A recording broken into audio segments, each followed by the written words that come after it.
जय हिंद एस्पिरेंट्स। जैसा कि आप सभी जानते हैं, हम डिस्कस कर रहे हैं यूपीएसआई 2025 के आने वाले एग्जाम के लिए प्रीवियस ईयर क्वेश्चंस को। और ये प्रीवियस ईयर क्वेश्चंस हैं कि सब्जेक्ट के मूल विधि, संविधान और बाकी के जो सामान्य ज्ञान का पोर्शन है। तो ये प्रीवियस ईयर क्वेश्चंस बहुत ही ज़्यादा इंपॉर्टेंट है आपकी तैयारी के लिए। इनकी अच्छे से नोट्स बना लीजिए, रेगुलर इनको पढ़ते रहिए, एक तरीके से रट डालिए। डेफिनेटली इनमें से सवाल बनेंगे। बाइलिंगुअल ये वीडियो है, यानी कि जो भी क्वेश्चंस होंगे वो इंग्लिश और हिंदी दोनों में होंगे। तो आप जिस भी लैंग्वेज में कंफर्टेबल हैं, आप बेहतर तरीके से उसकी नोट्स बना सकते हैं। ये है पार्ट 3। चैनल को अभी तक सब्सक्राइब नहीं किया है तो प्लीज़ कर लीजिए, ताकि फ्यूचर में जो भी वीडियो आए आप मिस ना करें। शुरू करते हैं। सबसे पहला question, who is the chairman of 15 finance commission, यानी कि 15वें वित्त आयोग के अध्यक्ष कौन है? KC Neogi, NK Singh, doctor C Rangarajan या फिर वाईवी रेड्डी? तो सही उत्तर है ऑप्शन बी, एनके सिंह। जो 15वां फाइनेंस कमीशन है, जो कि अभी भी चल ही रहा है, उसके चेयरमैन जो है वो एनके सिंह है। और 16th फाइनेंस कमीशन, जो कि 1 अप्रैल 2026 से शुरू होगा, 16वें फाइनेंस कमीशन के जो चेयरमैन होंगे वो होंगे अरविंद पनगड़िया साहब। ठीक है, कौन? अरविंद पनगड़िया। नोट कर लीजिएगा। साथ ही साथ फाइनेंस कमीशन से रिलेटेड कुछ और भी चीज़ें बता दूं, जैसे ये किस आर्टिकल में आता है फाइनेंस कमीशन, तो आर्टिकल 280 में आता है। एक चेयरमैन और 4 मेंबर्स होते हैं इस फाइनेंस कमीशन में। और क्या क्या इंपॉर्टेंट है, जैसे कि इन सारे मेंबर्स की, यानी कि जो चेयरमैन है और मेंबर्स हैं, इनका अपॉइंटमेंट कौन करता है? तो प्रेसिडेंट करता है। पहले फाइनेंस कमीशन जो 1951 में आया था, उसके चेयरमैन कौन थे? तो यहाँ पे जो नाम लिखा हुआ है आप देख सकते हैं, केसी नियोगी। यही पहले फाइनेंस कमीशन के चेयरमैन थे। ठीक है, तो आई होप फाइनेंस कमीशन से रिलेटेड ये सारे पॉइंट्स आपने नोट कर लिए होंगे, सारे पॉइंट्स आपको क्लियर होंगे। दूसरा प्रश्न है, who has the authority to reserve certain types of bills passed by the state legislature for the consideration of president of India? यानी कि राज्य विधायिका द्वारा पारित कुछ प्रकार के विधेयकों को भारत के राष्ट्रपति के विचारार्थ आरक्षित करने का अधिकार किसके पास है? यानी कि देखो, जब राज्य विधायिका से कोई कानून पास हुआ, बिल पास हुआ, तो वो राज्यपाल के पास गया। अब राज्यपाल क्या करेगा? वो अपने पास रिजर्व करके रख लेगा, किसके लिए? कि वो पहले राष्ट्रपति को दिखाएगा, उससे विचार विमर्श करेगा। तो ये पर्टिकुलर चीज किस आर्टिकल में आती है? पहली बात तो ये आर्टिकल आता है 201। और किसके पास जाता है? प्रेसिडेंट के पास जाने से पहले किसके पास जाता है? तो गवर्नर ऑफ स्टेट। ठीक है, राज्य के राज्यपाल के पास जाता है। ठीक है, चलो अगला प्रश्न है, before 1925 the bona fide purchaser of a legal estate in land without notice was commonly known as, यानी 1925 के पहले बिना किसी नोटिस के किसी कानूनी भूसंपत्ति के वास्तविक खरीदार को सामान्यतः किसके रूप में जाना जाता था? ऑप्शंस क्या क्या है? Equities angel, equities darling, tenant in chief या फिर बोनाफाइड ट्रांसफरी। देखो ये है क्या, मैं एक आसान भाषा में आपको समझा देता हूँ। देखो 1925 की बात चल रही है, उस समय भारत आज़ाद नहीं हुआ था, अंग्रेज़ों का शासन था हमारे ऊपर। तो जो रूल्स एंड रेगुलेशंस थे वो उसी हिसाब से चल रहे थे। तो 1925 के पहले क्या हुआ था इंग्लैंड में बेसिकली, तो जो मान लीजिए कि मैं कोई ज़मीन खरीदता हूँ, ठीक है, और उस ज़मीन के बारे में मुझे कोई चीज़ ये नहीं पता है, मैं एकदम फेयरनेस के साथ में, है ना, कि मैंने उस ज़मीन का प्रॉपर भुगतान किया, जितना भी उसका पैसा है, जितनी उसकी कीमत है, मैंने वो कीमत पे करी और वो ज़मीन मैंने खरीद ली। लेकिन पता चला बाद में कि उस ज़मीन से रिलेटेड कुछ प्रॉब्लम्स थी, कुछ केसेस वगैरह चल रहे थे, कुछ उसमें झोल था। तो अब क्या होगा? तो अब ऐसा नहीं है कि ये रिस्पॉन्सिबिलिटी मेरी होगी कि मैंने क्यों वेरीफाई नहीं किया, लफड़े वाली ज़मीन क्यों खरीदी। ऐसा नहीं था। 1925 के पहले ऐसा था कि अगर मैं ऐसी कोई ज़मीन खरीद लेता हूँ जो कि लफड़े वाली है, तो लॉ मुझे प्रोटेक्ट करेगा। लॉ कहेगा कि भाई इनको पता नहीं था, इन्होंने प्रॉपर फेयर तरीके से क्या किया है, पैसा दिया है, चूंकि इनको मालूम नहीं था तो इनकी कोई गलती नहीं है। लॉ हमें प्रोटेक्ट करता। इसी को कहते हैं इक्विटीज डार्लिंग। आपको पता है इक्विटी फेयरनेस होता है, और डार्लिंग मीन्स ऐसा ऐसा चीज या ऐसा व्यक्ति जिसको फेवर किया जाए। तो इक्विटीज डार्लिंग यही कहते हैं। लेकिन इन 1925 में आया लॉ ऑफ प्रॉपर्टी एक्ट, और उसी के दौरान फिर ये इक्विटीज डार्लिंग को खत्म कर दिया गया। यही है इक्विटीज डार्लिंग और कुछ नहीं है। ठीक है, सो सही उत्तर क्या होगा इस क्वेश्चन का? Right answer is option B, equities darling. अगले प्रश्न की तरफ आते हैं। What is the minimum age required for becoming a candidate in the state assembly election? मैंने इसके पहले वाली वीडियो में भी बताया था। तो क्या एज है? देखो, लोकसभा और विधानसभा के लिए मिनिमम एज होती है 25 साल और राज्यसभा और विधान परिषद के लिए होती है 30 साल। ठीक है, ध्यान रखना। ओके, तो यहां पे जो क्वेश्चन पूछा है स्टेट असेंबली इलेक्शंस के लिए, तो ये विधानसभा की बात कर रहा है और उसके लिए सही उत्तर है ऑप्शन ए। ठीक है, समझ गए? चलो, अगला प्रश्न है which pass connects Sikkim with China's Tibet autonomous region, यानी कि कौन सा दर्रा सिक्किम को चीन के तिब्बत स्वायत्त क्षेत्र से जोड़ता है? ऑप्शन है नाथुला, अगिल दर्रा, चांगला या फिर जोजिला। तो सही उत्तर है ऑप्शन ए, नाथुला दर्रा जो है वो सिक्किम को चाइना के तिब्बत रीजन से जोड़ता है।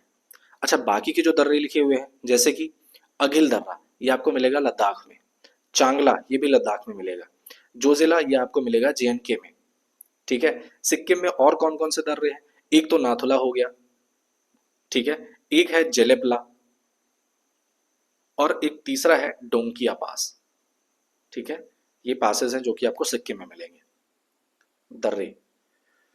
अगला प्रश्न है which among the following taxes is termed as the destination based tax, यानी कि निम्नलिखित करों में से किसे गंतव्य आधारित कर कहा जाता है? ऑप्शन है सेल्स टैक्स या बिक्री कर, कॉर्पोरेट टैक्स या निगम कर, गुड्स एंड सर्विसेज टैक्स यानी कि वस्तु एवं सेवा कर जिसको GST कहते हैं, या फिर एक्साइज ड्यूटी या फिर उत्पाद शुल्क। देखो, पहली बात तो इसका सही उत्तर है option C, goods and services tax.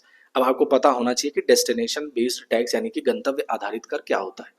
जैसे मान लो एक टी शर्ट है, उसका प्रोडक्शन हुआ पंजाब में लेकिन वो बेची गई दिल्ली में, तो जो टैक्स होगा वो किसके पास जाएगा? दिल्ली के पास जाएगा। यानी कि बन के निकली वो पंजाब से, वो पहुंची कहां पर, उसका गंतव्य कहां था, डेस्टिनेशन कहां था? दिल्ली थी, तो जो टैक्स जाएगा वो दिल्ली को जाएगा।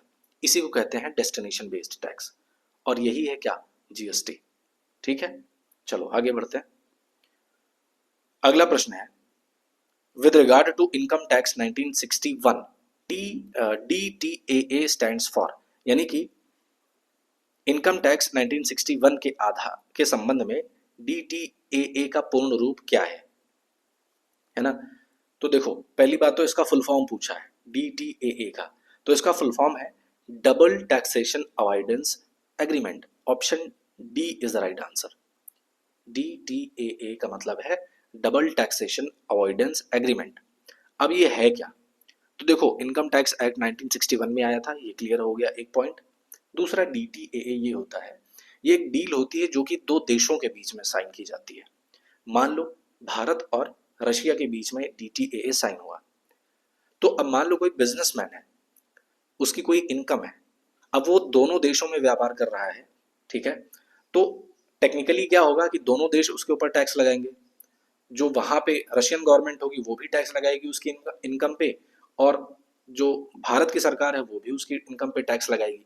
तो इससे क्या होगा, बिजनेसमैन जो होगा डीमोटिवेट होगा कि उसके पैसे, उसकी जो इनकम है, जो बिजनेस है, उस पर टैक्स ज्यादा लग रहा है, तो वो क्या करेगा, दूसरे देश में भागेगा बिजनेस करने। तो इस वजह से दोनों देश क्या करेंगे, आपस में डील करेंगे कि काम करते हैं भाई, कोई ऐसा बिजनेसमैन जो हम दोनों देशों में अगर बिजनेस कर रहा है तो हम उसको टैक्स से थोड़ा राहत दे देते हैं। तो राहत कैसे, कि दोनों देशों में से किसी एक देश में ज्यादा टैक्स पड़ेगा। ज्यादा टैक्स यानी कि जो मेन टैक्स होगा वो कोई एक कंट्री लेगी, बाकी की जो दूसरी कंट्री होगी वो या तो ना के बराबर टैक्स लेगी या तो एकदम बिल्कुल ही कम टैक्स लेगी। तो इससे क्या होगा कि जो बिजनेस है, वो कोई बिजनेसमैन है, वो इंटरनेशनल ट्रेड को करने में, इंटरनेशनल ट्रेड में इन्वेस्टमेंट करने में मतलब डरेगा नहीं, है ना, मोटिवेट होगा कि चलो ठीक है टैक्स कम है, मुझे टैक्स कम देना है। तो यही है DTAA। ठीक है, चलो अगला प्रश्न है which among the following terms is not mentioned in the preamble of the original Indian constitution enacted in 26 November 1949, यानी कि 26 नवंबर 1949 को गृहीत मूल भारतीय संविधान की प्रस्तावना में निम्नलिखित में से किस शब्द का उल्लेख नहीं है। ऑप्शंस हैं गणतंत्र यानी डेमोक्रेटिक, स्वतंत्रता लिबर्टी, गणराज्य रिपब्लिक, या फिर धर्मनिरपेक्ष सेक्युलर। देखो 26 नवंबर 1949 को हमारा संविधान बन के तैयार हो गया था, लेकिन लागू कब हुआ था? तो 26 जनवरी 1950 को लागू हुआ था।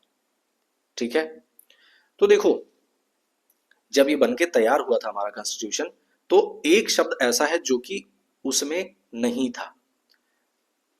एक संविधान का संशोधन आता है 42वां संशोधन, जो कि 1976 में आता है, और इसी संशोधन के दौरान इसमें 3 शब्द नए ऐड किए जाते हैं इसकी प्रस्तावना में। कौन कौन से? सोशलिस्ट, सेक्युलर और इंटीग्रिटी। तो यहां पे अगर आप ऑप्शन में देखेंगे, secular is the right answer. शुरुआत में ये प्रियम्बल में नहीं था, 42वां संशोधन जब आया तब इसको प्रियम्बल में ऐड किया गया 1976 में। किसको? इन तीनों शब्दों को, सोशलिस्ट, सेक्युलर और इंटीग्रिटी। यहाँ पे जो सेक्युलर लिखा हुआ है ध्यान दीजिएगा, ये सेक्युलर का मतलब धर्मनिरपेक्ष नहीं होता, ये गलत लिखा हुआ है। सेक्युलर का मतलब होता है पंथ निरपेक्ष। पंथ निरपेक्ष और धर्मनिरपेक्ष में बहुत बड़ा अंतर होता है। आप प्रस्तावना में भी जाएंगे तो वहां पे पंथ निरपेक्ष लिखा हुआ है। ठीक है, तो ध्यान रखिएगा, सेक्युलर शब्द यानी कि पंथ निरपेक्ष शब्द जो है वो बाद में ऐड किया गया था। अगला प्रश्न देखते हैं। A worm is a program that over a network, यानी कि एक वर्म क्या होता है? एक प्रोग्राम है जो एक नेटवर्क पर क्या करता है। ऑप्शन है इज वॉलेंटरली अलाउड एक्सेस, यानी कि स्वेच्छा से प्रवेश की अनुमति होती है। डज नॉट प्रोपेगेट, यानी प्रसारित नहीं होता है। इज वांटेडली प्रोपेगेटेड, यानी कि वांछित रूप से प्रसारित किया जाता है। या फिर प्रोपेगेटेड इटसेल्फ, यानी खुद को प्रसारित करता है। देखो सबसे पहली बात, ये बात किस चीज की चल रही है? ये कंप्यूटर नेटवर्क की बात चल रही है, कंप्यूटर से रिलेटेड क्वेश्चन है। तो एक वर्म होता है, जैसे कीड़ा होता है ना, वर्म मतलब कीड़ा भी होता है। ठीक है, तो कीड़ा होता है, जैसे मान लो कोविड को ले लो, है ना, एक तरीके से कीड़ा ही था।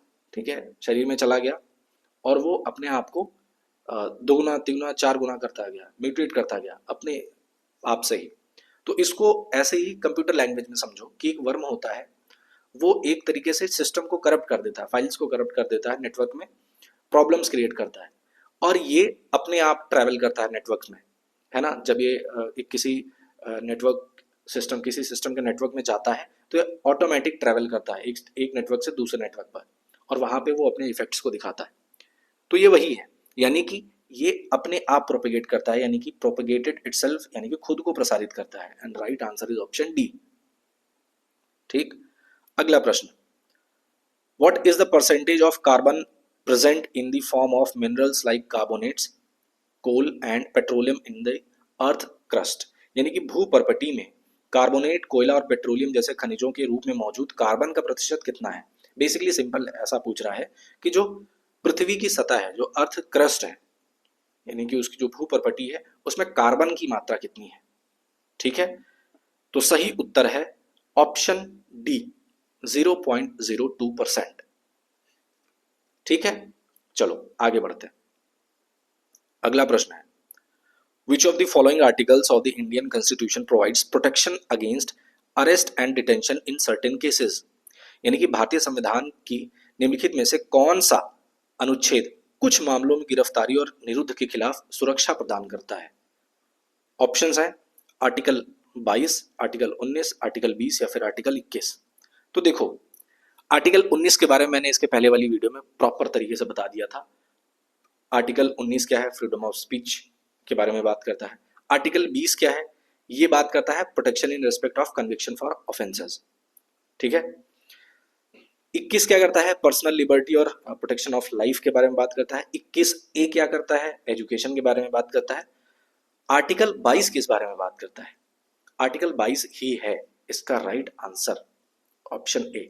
आर्टिकल 22 कहता है protection against arrest and detention in certain cases. ठीक है, आगे बढ़ते हैं।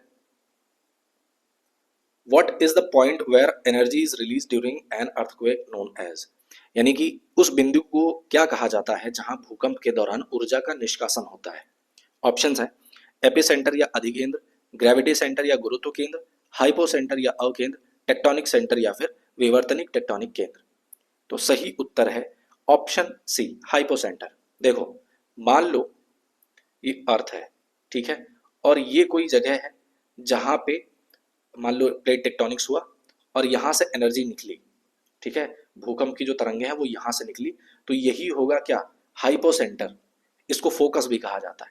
अब यहाँ से जब तरंगे निकलेंगी तो मान लो ये पृथ्वी की सतह है, ठीक है, और पृथ्वी की सतह पे कोई एक ऐसा पॉइंट होगा जो इसके सबसे नजदीक होगा, जहां पे सबसे पहले तरंगे पहुंचेंगी, उसको क्या कहते हैं, एपिसेंटर।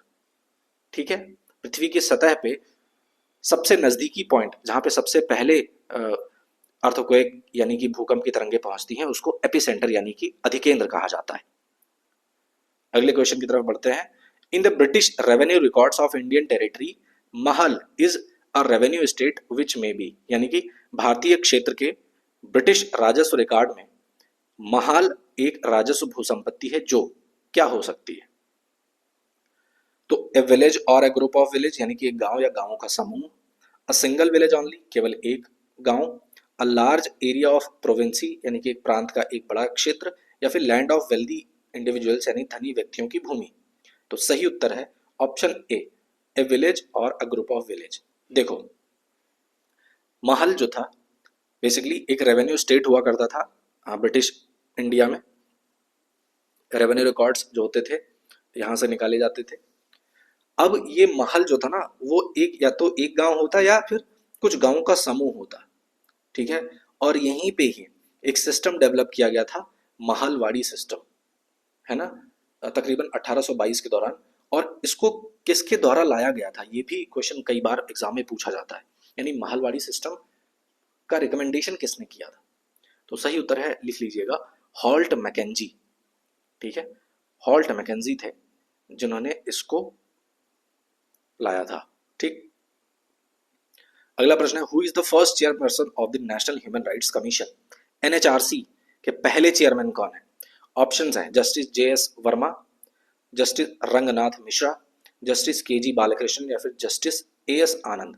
तो सही उत्तर है जस्टिस रंगनाथ मिश्रा। एनएचआरसी यानी कि नेशनल ह्यूमन राइट्स कमीशन के पहले चेयरमैन थे। एनएचआरसी की स्थापना हुई थी कब, 12 अक्टूबर 1993 में। ठीक है, और पहले चेयरमैन जैसा कि मैंने बताया जस्टिस रंगनाथ मिश्रा। अभी वर्तमान में कौन है 34th चेयरमैन, कौन है, justice V Ram Subramanian. Note कर लीजिएगा। ठीक है, अगला प्रश्न है, a bill introduced by any member of parliament other than a minister is known as, यानी कि एक मंत्री के अलावा संसद के किसी भी सदस्य द्वारा पेश किए गए एक विधेयक को क्या कहा जाता है। क्वेश्चन ऐसा समझो कि मान लो पार्लियामेंट में वो मेंबर ऑफ पार्लियामेंट है, एमपी तो है, लेकिन वो किसी मंत्री के पद पर नहीं है, वो बस एक मेंबर ऑफ पार्लियामेंट है, एक एमपी है, बट वो कोई मंत्री नहीं है। अगर वो कोई बिल इंट्रोड्यूस करता है पार्लियामेंट में तो उस बिल को क्या कहा जाता है, पब्लिक बिल या फिर सार्वजनिक विधेयक कहा जाता है, प्राइवेट बिल या निजी विधेयक कहा जाता है, मनी बिल धन विधेयक, या फिर ट्रेजरी बिल कोषागार विधेयक। तो सही उत्तर है ऑप्शन बी, प्राइवेट बिल। इसको एक और नाम से जाना जाता है जिसको प्राइवेट मेंबर्स बिल कहते हैं। ये जनरली क्या होता है, ये किसी सोशल इश्यूज पे होता है, किसी पब्लिक इशू पे होता है, उसको एक किसी मेंबर ऑफ पार्लियामेंट के द्वारा उठाया जाता है संसद में। ठीक है, तो ध्यान रखिएगा, जो प्राइवेट मेंबर्स बिल होता है वो जिसके द्वारा लाया जाता है वो कोई भी मंत्री नहीं होता, किसी भी मिनिस्ट्री में इन्वॉल्व नहीं होता है। Next question, who among the following has the power to remove the state chief information commissioner, राज्य के मुख्य सूचना आयुक्त को हटाने की शक्ति निम्नलिखित में से किसके पास है। ऑप्शंस हैं राज्य के मुख्यमंत्री, राज्य के राज्यपाल, केंद्रीय इलेक्ट्रॉनिक्स और सूचना प्रौद्योगिकी मंत्री यानी union minister of electronics and information technology, या फिर प्रेसिडेंट ऑफ इंडिया भारत के राष्ट्रपति के पास। तो देखो, एक तो होता है इंफॉर्मेशन कमीशन, है ना, सेंट्रल इंफॉर्मेशन कमीशन होता है, एक होता है स्टेट चीफ इंफॉर्मेशन कमीशन। ठीक है, तो basically state chief information commissioner जो होता है उसको रिमूव करने का अधिकार जो होता है गवर्नर के पास होता है।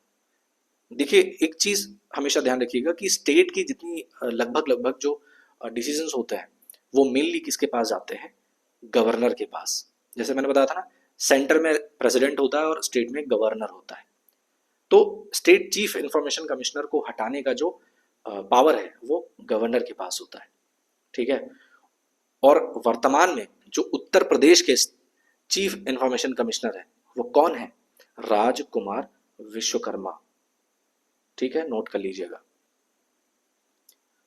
अगला प्रश्न है, what led to wildlife protection amendment bill 2013? किसके फलस्वरूप वन्यजीव संरक्षण संशोधन विधेयक 2013 बनाया गया? देखो, वाइल्ड लाइफ प्रोटेक्शन एक्ट आया था 1972 में, 1972 में आया क्या? Wild life protection act. फिर उसके बाद में कुछ चेंजेस हुए। कब? 1975 में। 1975 में कुछ चेंजेस हुए। क्या लाया गया? 1975 में लाया गया sites. Option D is the right answer. Sites क्या है? साइट्स का फुल फॉर्म होता है convention on international trade in endangered species of wild fauna and flora. ये साइट्स का फुल फॉर्म होता है। अब इसमें कुछ नए रूल्स एंड रेगुलेशंस लाए गए कि जो इंडेंजर्ड स्पीशीज हैं, वाइल्ड लाइफ जो स्पीशीज हैं, उनकी पोचिंग ना हो, उनका जो फर्जी वाला जो व्यापार होता है ना, जो स्मगलिंग होती है उन जीवों की, उस पर रोक लगाया जाए। ये कुछ ऐसे रूल्स एंड रेगुलेशंस आए साइट्स के थ्रू। तो अब 1975 में ये रूल्स आए, 72 में पास हुआ था वाइल्ड लाइफ प्रोटेक्शन एक्ट, 75 में आया साइट्स। तो अब हम तो फॉलो कर रहे थे वही, कौन सा? वाइल्ड लाइफ प्रोटेक्शन एक्ट 72 वाला। तो अब जब साइट्स आ गया तो साइट्स के हिसाब से हमें अब कुछ चेंजेस करने पड़ेंगे। तो फिर फाइनली वही 2013 में उसी वाइल्ड लाइफ प्रोटेक्शन एक्ट में अमेंडमेंट किया गया और वही बिल जाना गया कैसे? Wild life protection amendment bill 2013 के नाम से। तो बेसिकली जब ये बिल आया, wild life protection amendment bill 2013, तो ये किसकी वजह से आया? तो सही उत्तर है साइट्स की वजह से आया। ठीक है, अगला प्रश्न है, United province revenue officers regulation was passed in which of the following years? संयुक्त प्रांत राजस्व अधिकारी विनियमन निम्नलिखित में से किस वर्ष में पारित किया गया था? ऑप्शन है 1825, 1810, 1803 या फिर 1800। सही उत्तर है ऑप्शन सी 1803। नेक्स्ट क्वेश्चन है, विच of the following is not a cropping season in India? Bharat में निम्नलिखित में से कौन सा मौसम शस्य नहीं है? तो मैंने इसके पहले वाली वीडियो में भी बताया था, 3 क्रॉपिंग सीजन्स होते हैं भारत में, रबी, खरीफ और जायद। ठीक है, तो चौथा option is the right answer, barchan. Barchan भारत में नहीं, क्रॉपिंग सीजन नहीं होती है, बाकी के तीनों होते हैं। ठीक है, आपको कमेंट बॉक्स में बताना है, मैंने इसके पहले वाली वीडियो में ऑलरेडी बता दिया है। आपको कमेंट बॉक्स में बताना है कि रबी किस सीजन में होता है, जायद किस सीजन में होता है और खरीफ किस सीजन में होता है। ठीक, अगला प्रश्न, विच among the following is a right guaranteed bye article 26 of the Indian constitution? यानी कि भारतीय संविधान के अनुच्छेद 26 द्वारा निम्नलिखित में से कौन से अधिकार की गारंटी दी जाती है? बेसिकली पूछ रहा है आर्टिकल 26 में है क्या? Right to profess one's religion यानी कि धार्मिक स्वतंत्रता का अधिकार, right to freedom of conscience है, सॉरी, ठीक है, right to freedom of conscience, अंतरात्मा की स्वतंत्रता का अधिकार, right to establish and maintain institutions for religious and charitable purposes यानी कि धार्मिक और धर्मार्थ उद्देश्यों के लिए संस्थानों की स्थापना और रख रखाव का अधिकार, या फिर option D right to practice any religion यानी कि किसी धर्म को मानने का अधिकार। तो देखो आर्टिकल 26 बेसिकली आर्टिकल 25 से 28 तक किसके बारे में बात किया गया है? राइट फ्रीडम ऑफ रिलीजन के बारे में, और उसी में ही आता है आर्टिकल 26। तो आर्टिकल 26 बात करता है freedom to manage religious affairs यानी कि right to establish and maintain institutions for religious and charitable purposes. Okay, अगला प्रश्न है, mycoherbicide is a herbicide derived from यानी कि माइको, एक मिनट, हाँ, माइको शाकनाशी यानी कि माइको हर्बिसाइड किससे प्राप्त एक पौधनाशक पदार्थ है? ऑप्शंस हैं वायरस या विषाणु, एल्गी शैवाल, फंगस कवक या फिर बैक्टीरिया जीवाणु। तो देखो सिंपल से भाषा में मैं बताऊं, जो माइको शब्द लिखा हुआ है ना, माइको का मतलब ही होता है फंगस। ठीक है, और हर्बिसाइड वो होता है जो मतलब शाकनाशी होते हैं, है ना। तो माइको फंगस होता है, तो जाहिर सी बात है ठीक ठीक सामने आपको आंसर दिख गया फंगस। तो ये माइको हर्बिसाइड जो है ये कहां से बनाया जाता है? फंगस से बनाया जाता है। ओके, अगला प्रश्न है, according to article 45 of the constitution of India, early childhood care and education is due for all children until they complete the age of कितने साल की? यानी कि भारत के संविधान के अनुच्छेद 45 के अनुसार आरंभिक बाल्यावस्था देखभाल और शिक्षा, early childhood care and education के सभी बच्चों को तब तक दी जानी है जब तक कि वे कितने वर्ष की आयु पूरी ना कर लें। तो सही उत्तर है ऑप्शन सी, 6 साल तक। ठीक है, और इसीलिए क्या चलाया जाता है, आंगनवाड़ी जो वर्कर्स हैं उनको अपॉइंट किया गया है कि 6 साल तक के जितने भी बच्चे हैं उनको प्रॉपर अर्ली चाइल्डहुड केयर और एजुकेशन प्रोवाइड की जा सके। ये बात किस आर्टिकल में लिखी हुई है, आर्टिकल 45 में। अगला प्रश्न है, in cloud computing what does IaaS stand for, यानी कि क्लाउड कंप्यूटिंग में IaaS का पूर्ण रूप क्या है। कंप्यूटर से रिलेटेड क्वेश्चन है। तो IaaS का फुल फॉर्म होता है infrastructure as a service. Option B is the right answer. अब ये इंफ्रास्ट्रक्चर एज अ सर्विस क्या होता है, जैसे देखो, मान लो कि कोई एक छोटा व्यक्ति है, छोटा व्यक्ति इन द सेंस कि कोई बिजनेसमैन है जिसका बहुत बड़ा बिजनेस नहीं है, छोटा बिजनेस है। अब वो मान लो ऑनलाइन व्यापार चलाना चाहता है। मान लो कि कोई एक एक्स नाम का व्यक्ति है, उसने एक टी शर्ट प्रिंटिंग की शॉप खोली। ठीक है, अब वो एक वेबसाइट बनाएगा। उस वेबसाइट को रन करने के लिए प्रॉपर सर्वर की आवश्यकता होगी।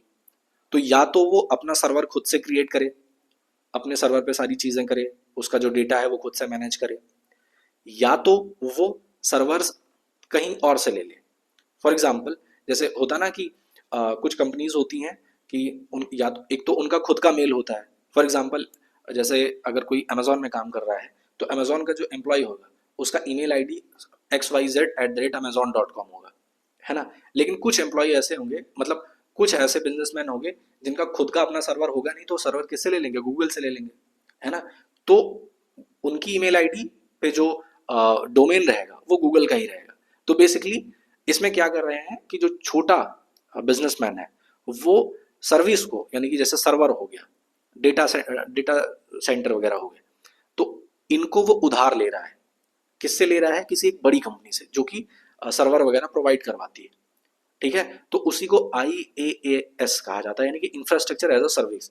तो हम इंफ्रास्ट्रक्चर को एक सर्विस के तरीके से इस्तेमाल कर रहे हैं। तो जैसे मान लो, अगर प्रोफेसर, मान लो एक कोई व्यक्ति है एक्स नाम का, उसने टी शर्ट का बिजनेस शुरू किया। अब उसने अपनी वेबसाइट को चलाना शुरू किया।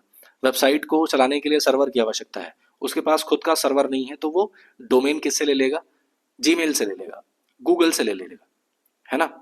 तो उसी को कहते हैं इंफ्रास्ट्रक्चर एज अ सर्विस। ठीक है, ध्यान रखना। अगला प्रश्न, in which among the following subjects parliament has exclusive power to make laws as per Indian constitution. इनमें से किस, हाँ, निम्नलिखित में से किस विषय में संसद को भारतीय संविधान के अनुसार कानून को व्यापक शक्ति प्राप्त है।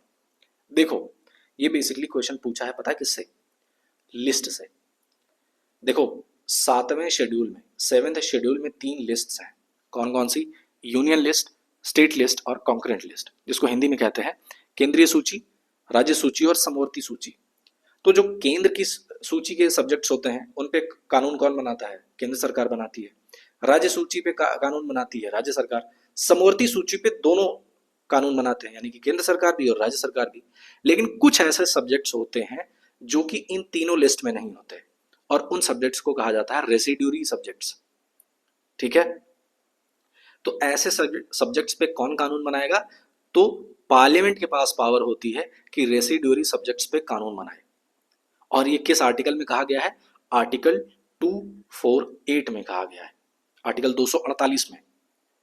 ठीक है, तो भाई साहब, एजुकेशन, पुलिस और एग्रीकल्चर के लिए तो भाई कानून बनाने वाले लोग हैं। बैंकिंग जो सेक्टर है ये रेसिड्यूरी में आता है, और बैंकिंग से रिलेटेड जो कानून बनाता है वो पार्लियामेंट बनाता है। ठीक, option C is the right answer. अगला प्रश्न, according to the new traffic rules under the motor vehicles amendment act 2019, driving without license attracts कितने रुपए का फाइन है। बेसिकली मोटर वाहन संशोधन अधिनियम 2019 के तहत नए यातायात नियमों के अनुसार बिना लाइसेंस के ड्राइविंग करने पर कितने रुपए का जुर्माना लगता है भैया। तो भैया सही आंसर है ऑप्शन सी, 5,000 रुपए। पहले 500 रुपए था। ठीक है, तो 2019 में 10 गुने फाइन को बढ़ा दिया गया था, है ना। तो जो 500 रुपए फाइन पहले लगता था, अब वो 5,000 लगेगा। ठीक है, तो ध्यान रखिएगा, बिना ड्राइविंग लाइसेंस की गाड़ी मत चलाइए, और बिना हेलमेट के अगर आप 2 व्हीलर चला रहे हैं तो प्लीज़ मत चलाइए। 3 लोगों को बैठा करके गाड़ी मत चलाइए, दुर्घटना की आप संभावना ज़्यादा रहती है। ठीक है, चलो आगे बढ़ते हैं। Which one of the following articles of the Indian Constitution provides bar to interference by courts in electoral matters? यानी कि भारतीय संविधान के निम्नलिखित अनुच्छेदों में से कौन सा निर्वाचन संबंधी मामलों में अदालतों के हस्तक्षेप पर रोक प्रदान करता है? तो कौन सा ऐसा आर्टिकल है? तो आर्टिकल में अगर ऑप्शंस में देखें, आर्टिकल 227, 329, 325 या 324, तो सही उत्तर है ऑप्शन बी, आर्टिकल 329 में कहा गया है कि जो इलेक्टोरल मैटर्स होंगे उसमें कोर्ट्स का इंटरफेरेंस नहीं होना चाहिए। ठीक, अगला प्रश्न अगर हम देखें, choose the correct relationship between the following two statements. दोनों स्टेटमेंट्स हैं क्या? PIL expands locus standi rule, यानी कि जनहित याचिका अधिस्थिति लोकस स्टैंडी के नियम का विस्तार करती है। In PIL epistolary jurisdiction in institutionalized by the court, यानी कि जनहित याचिका में पत्र काव्यगत क्षेत्राधिकार का न्यायालय द्वारा प्रतिष्ठापन किया जाता है। बिल्कुल भी घबराने की जरूरत नहीं है, ये मत सोचना कि अरे बाप रे ये क्या हो गया। मैं एकदम बहुत सिंपल करके इसको समझाता हूँ। पीआईएल आपको पता ना, पब्लिक इंटरेस्ट लिटिगेशन, पीआईएल डाली जाती है कोर्ट में, सुप्रीम कोर्ट में। तो देखो लोकस स्टैंडी क्या होता है, मान लो कि कुछ ऐसा ग्रुप है, कुछ ऐसे लोग हैं जिनको इतना नहीं पता है कि अगर आपके अधिकारों का हनन हुआ है तो कोर्ट को कैसे प्रोसीड किया जाए। तो उनके बिहाफ पे कोई एक ऐसा व्यक्ति होगा जो जानकार होगा, वो जा करके एक पीआईएल दाखिल कर देगा, तो उसी को लोकस स्टैंडी कहते हैं। यानी कि किसी मान लो कोई एक वर्ग है जो कि बहुत ज़्यादा परेशान किया हुआ है और उसके बिहाफ पे जाकर के कोई अगर सुप्रीम कोर्ट में पीआईएल डाल दे रहा है तो उसको लोकस स्टैंडी कहते हैं। समझ गए ना लोकस स्टैंडी क्या होता है?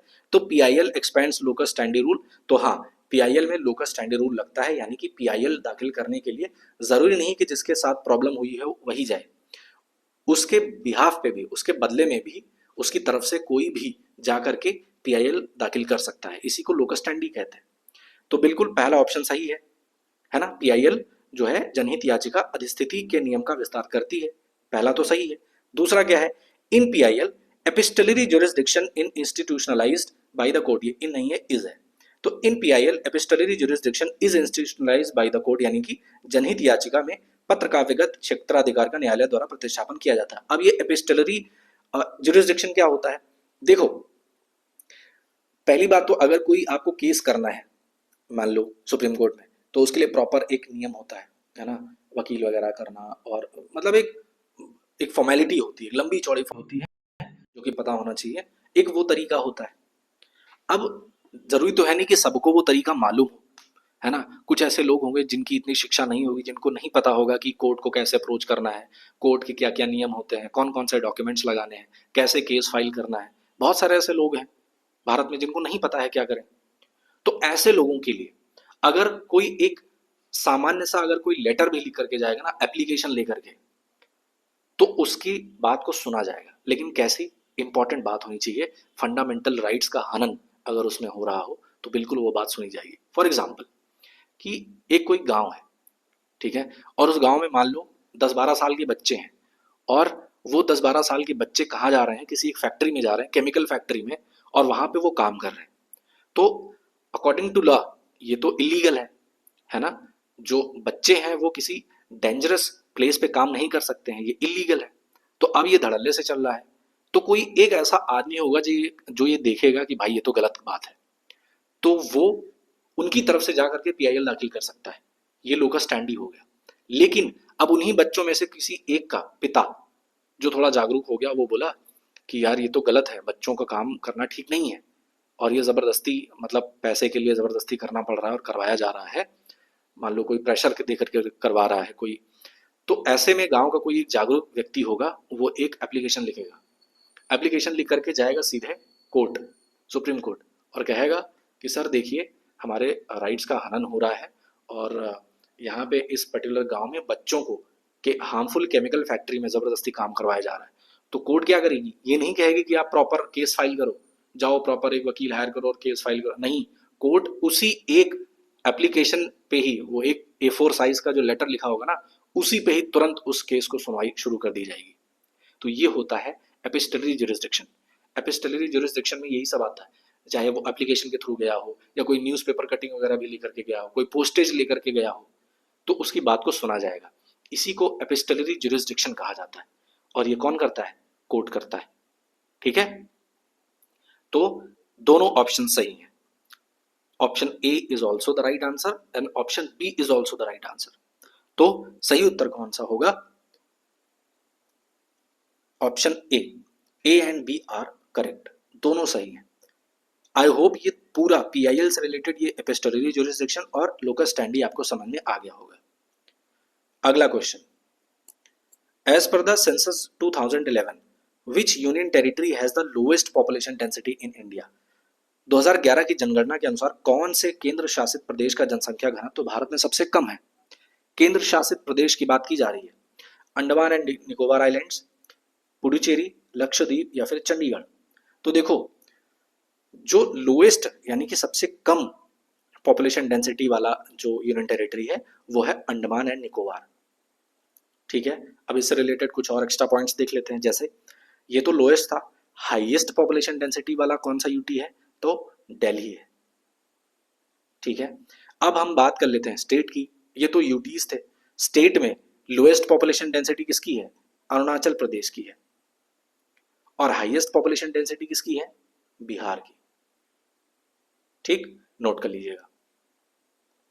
अगला प्रश्न है, in which year Indian forest service was established as the third all India service? 3 all India services हैं, कौन सी? आईएएस, आईपीएस और आईएफएस।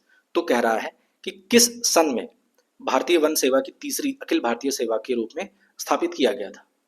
ऑप्शंस है 1986, 1956, 1966 या फिर 1976। Right answer is option C, 1966 में इंडियन फॉरेस्ट सर्विस को ऐड किया गया था as all India service. Article 312 में ये आपको मिलेगा। अगला प्रश्न, who among the following are intended beneficiaries of the national deworming initiative? निम्नलिखित में से राष्ट्रीय कृमि रहित पहल नेशनल डीवॉर्मिंग इनिशिएटिव के अभिप्रेत लाभार्थी कौन है? यानी कि जो नेशनल डीवॉर्मिंग इनिशिएटिव शुरू किया गया था, पहली बात तो कब शुरू किया गया था? तो 10 फरवरी 2018 को शुरू किया गया था, है ना। इसके बेनिफिशियरीज कौन है? तो जो 1 से 19 साल के बच्चे हैं उनको टारगेट करके ये इनिशिएटिव शुरू किया गया था। तो right answer is option B, children between 1 to 19 years, यानी कि 1 से 19 वर्ष के बीच के बच्चों के लिए। ठीक, अगला प्रश्न है, वेयर वॉज द परमहंस मंडली फाउंडेड इन 1849? 1849 में परमहंस मंडली की स्थापना कहाँ की गई थी? ऑप्शन है अवध, लखनऊ, बंगाल या फिर बॉम्बे। सही उत्तर है ऑप्शन डी, बॉम्बे। 1849 में दादोबा पांडुरंग थे जिनकी सहायता से इसकी स्थापना की गई थी। आत्माराम पांडुरंग भी थे जिन्होंने मिल करके इसकी स्थापना करी थी। अगला प्रश्न, the supreme court considers itself not absolutely bound by its own decisions in the area of the interpretation of the constitution as per its decision in the case of, यानी कि किस सुप्रीम कोर्ट के किस मामले में अपने निर्णय के अनुसार संविधान की व्याख्या के क्षेत्र में उच्चतम न्यायालय स्वयं को अपने स्वयं के निर्णयों द्वारा पूरी तरह से बाध्य नहीं मानता है? देखो, इन सिंपल लैंग्वेज में आपको बताऊं तो ये कह रहा है कि सुप्रीम कोर्ट ने एक केस आया था और उस केस के दौरान सुप्रीम कोर्ट ने ये कहा था कि अगर हम कॉन्स्टिट्यूशन का कोई इंटरप्रिटेशन देते हैं किसी केस में तो हम उस अपने डिसीजन से बाध्य नहीं है। जरूरी नहीं कि हम अगले इंटरप्रिटेशन में वही सेम चीज देंगे, हो सकता है हम सिचुएशन और रिक्वायरमेंट के हिसाब से अपने डिसीजन को बदल सकते हैं, तो बाउंड नहीं है अपने डिसीजंस को लेकर के। तो ये किस केस में कहा गया था? ऑप्शन सही उत्तर है option D, Bengal immunity company versus state of Bihar. ठीक, अगला प्रश्न है, whoever causes annoyance through obscene act in any public place shall be punished with as per section of IPC। Hindi में, जो कोई भी सार्वजनिक स्थान पर अश्लील कृत्य के माध्यम से कष्ट का कारण बनता है उसे आईपीसी के अनुसार किसके साथ दंडित किया जाएगा? तो सबसे पहली बात, आईपीसी है तो आईपीसी काट दो। हम यही सेम चीज पढ़ेंगे बीएनएस के हिसाब से। ठीक, भारतीय न्याय संहिता। तो भारतीय न्याय संहिता के हिसाब से अगर कोई व्यक्ति पब्लिक प्लेस में अश्लील कृत्य करके अनोयंस यानी कि कष्ट का कारण बनता है तो उसके लिए क्या सजा है? तो पहली बात, उसके लिए 3 महीने की जेल, या फिर 1,000 रुपए का फाइन, या फिर दोनों। ठीक है, तो option C is the right answer. ठीक है, both imprisonment up to 3 months and fine, यानी 3 महीने तक की कैद और जुर्माना दोनों। Option C is the right answer.